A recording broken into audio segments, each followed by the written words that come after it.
Fala, meus amigos, minhas amigas ligados aqui no Dois Toques, a casa do futebol. Uma nova tendência no futebol moderno, inaugurada pelo Botafogo. O jornalista Francisco Aiello, pela manhã no programa Redação Sport TV, falou que o Botafogo está mudando o futebol de muitas maneiras e a gente vai tentar entender que nova tendência é essa que o Glorioso está criando para o futebol brasileiro. E vamos falar também sobre futebol francês. Olha, possibilidade de tapetão até no futebol francês. Que é isso, hein? Tapetão, a gente conhece aqui no Brasil, né?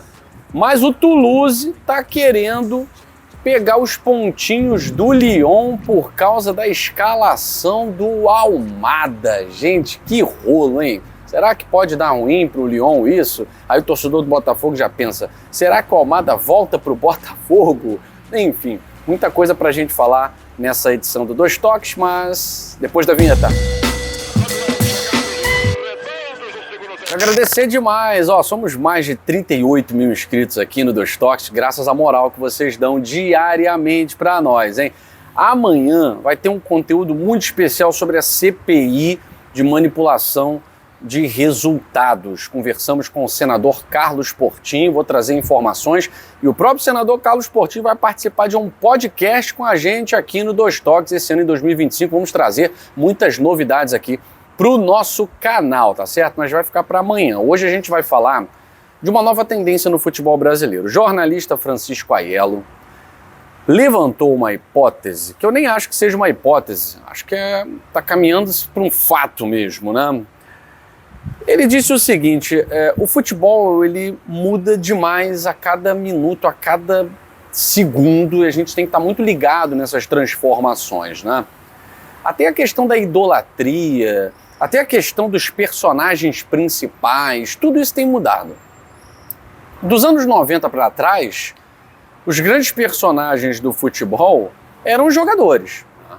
Eram jogadores. Inclusive, muito jogador palpitava em esquema tático, jogador palpitava em contratação. Não contrata tal jogador porque não se dá bem com um fulano de tal, que é o artilheiro do time. Tinha muito isso, né? A gente viveu isso. Muita gente que acompanha o Dois Toques é também nascida nos anos 80, nos anos 90 ali, pegou um pouquinho desse futebol onde os jogadores eram os protagonistas absolutos do espetáculo. Depois, o Francisco Aiello vai falar, depois dos anos 90, início do século XXI, a figura do treinador passou a ser mais importante. Porque antes disso, os treinadores eram boleiros, né? A gente chamava de boleiro. Pouquíssimos eram estudiosos. Aí veio um Tele Santana que começou a revolucionar, mudar esquema de jogo, tirou ponta. Enfim, o treinador começou a realmente colocar a mão no jogo, como fosse peça de tabuleiro, começar a mexer. E aí alguns treinadores já faziam isso, mas depois do século XXI passou a ser uma tendência. O treinador passou a ser um personagem. Aí a gente tem alguns que começaram nos anos 90 e brilharam muito, né? O Tele Santana é dos anos 70, 80, mas o Luxemburgo foi um treinador que virou sumidade, que depois foi até pro Real Madrid, seleção brasileira. Ele virou o grande personagem do time que ele treinava. O grande craque do time que Luxemburgo treinava se chamava Vanderlei Luxemburgo. E aí veio uma nova geração de treinadores com esse estilo no mundo inteiro, né? E hoje a gente tem aí os treinadores da escola portuguesa, Guardiola, foi o José Mourinho, né, um dos primeiros também, né, dessa escola portuguesa, a serem os personagens, os principais, né, as grandes estrelas. E aí o Francisco Aiello trouxe uma opinião que eu achei fantástica, né? E que o Botafogo vem revolucionando o processo de personalização do futebol. Porque até os reforços, a gente pensa assim, bom, o treinador, ele escolhe os jogadores que ele quer, com quem ele quer trabalhar. Às vezes o empresário oferece, a diretoria pergunta para o treinador fala assim, não quero. Com esse eu não quero trabalhar. E aí o treinador escolhe lá os jogadores com quem ele quer trabalhar, o clube contrata, depois ele é demitido, chega outro que quer outros jogadores, aí fica aquele elenco inchado. Um monte de jogador, o treinador fala assim, mas eu não pedia, né? E o Francisco Aiello dizendo aí que o Botafogo está inaugurando uma tendência no futebol brasileiro, que é o treinador não ser mais o personagem, inclusive da escolha dos jogadores que vão atuar no time. A figura do scout, a figura do head scout, a figura da equipe de scouting. O Botafogo dispensou jogadores, está reconstruindo o seu time sem treinador. Apenas assim, entre aspas, né? Com a equipe muito competente, comandada pelo Alessandro Brito, que tem o Rafael Rezende, de scout. E o Flamengo, com a chegada do José Botto, inaugurou também a era do scout. E aí trouxe o Juninho lá do Azerbaijão. O José Botto falou, acabou essa história de contratar jogador por indicação de A, B, C, ou porque a mídia pressiona, ou porque é conhecido e tal.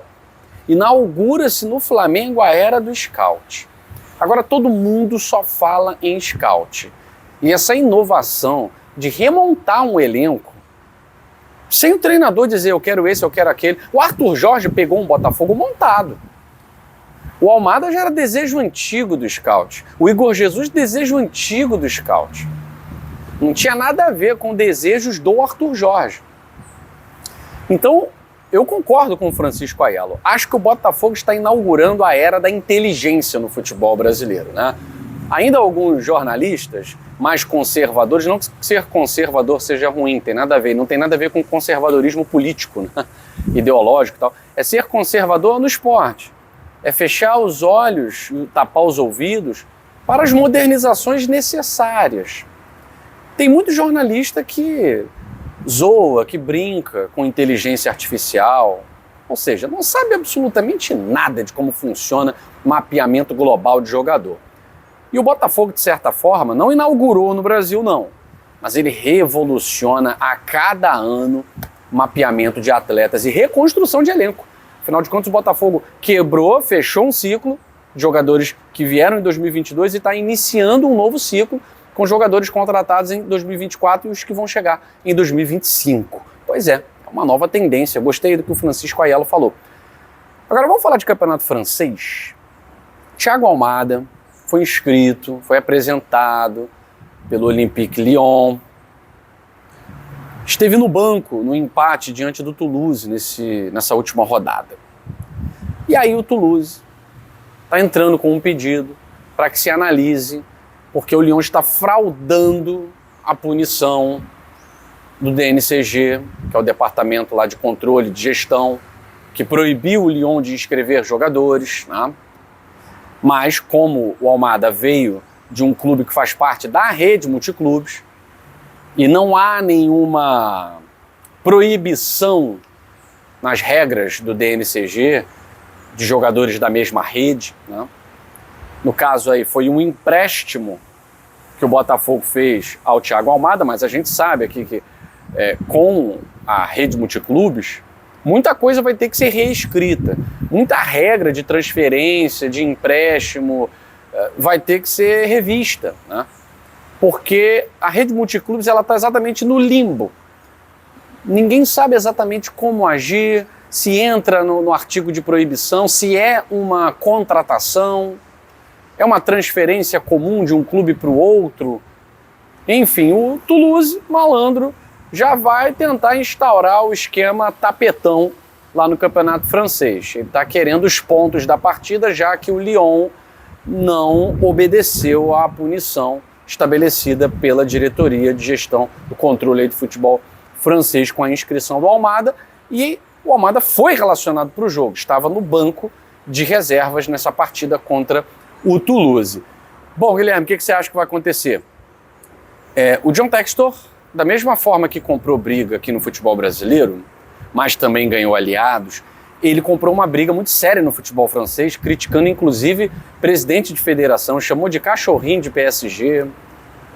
E aí teve a contrapartida, né? O presidente falou que a gente precisa de pessoas sérias aqui na França, né? Ou seja, e não de um cara como John Textor e tal. Mas a grande verdade é que John Textor também ganhou aliados. Mas o Toulouse, que não é bobo nem nada, se aproveitou dessa brecha. Se houver uma punição, o Lyon vai recorrer, é claro, porque não há nenhum artigo claro quanto a isso. Mas, de qualquer forma, o Lyon tem as barbas de molho. Os advogados do clube estudaram o regulamento para realizar essa transferência do Almada, que na verdade não foi uma transferência, né? Esse empréstimo do Almada do Botafogo para o Lyon, tá? Então, os advogados do Lyon estão muito tranquilos. Agora, a briga que o John Textor comprou pode talvez fazer com que haja um pulso firme, uma exigência maior, de repente uma decisão muito mais voltada para o lado pedagógico, punitivo, né, no sentido de vamos dar uma enquadrada nesse cara para ele ver que aqui não se brinca, né? Ou simplesmente vão aplicar a lei pela lei. Né? Porque a lei pela lei, o Almada, no sistema que foi para o Lyon, não há nenhum problema, tanto que os advogados do Lyon, a informação que eu tive foi, estudaram de cabo a rabo a legislação do campeonato francês para saber se era alguma proibição do DNCG. E não havia nenhuma proibição direta do DNCG. Então o Toulouse está dando um malandro, vamos ver se cola. E se colar, aí o Thiago Almada não vai poder jogar pelo Lyon. Claro que vai ter recurso, isso e aquilo, mas o Thiago Almada não vai poder jogar pelo Lyon. E aí a tendência natural é que retorne para o Botafogo para que depois do julgamento, após o final do campeonato francês, Lyon apresentando a planilha com os recursos que entraram, possa provar a sua sustentabilidade. Ó, o time é autossustentável, tá, melhorou suas finanças, isso e aquilo, pode ter o Almada, né?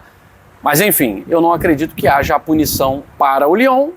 Vamos estar acompanhando aqui no Dois Toques o desenrolar dessa situação. Tapetão na França, a mole achou que era só no Brasil, né? Eu fico por aqui, gente. Um abraço a todos vocês ligados aqui no Dois Toques, a casa do futebol.